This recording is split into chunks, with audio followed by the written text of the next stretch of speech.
ومن الناس من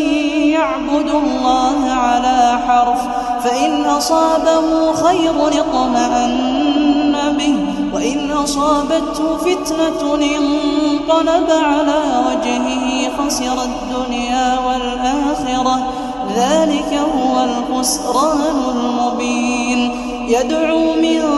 دون الله ما لا يضره وما لا ينفعه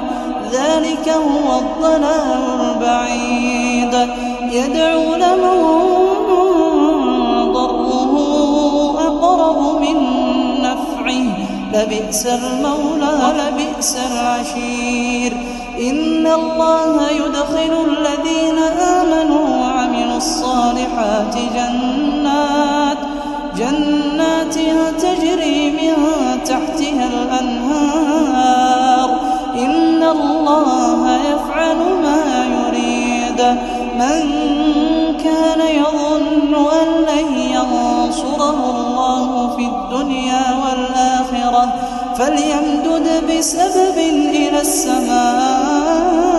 ثم ليقطع فلينظر هل يذهبن كيده ما يغيظ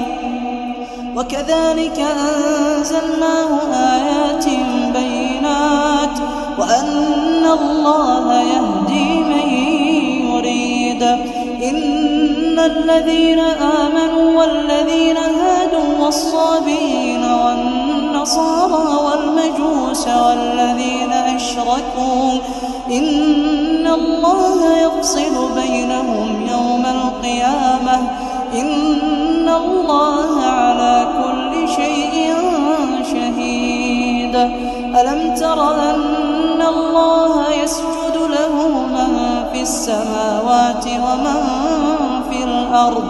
والشمس والقمر والنجوم والجبال والشجر والدواب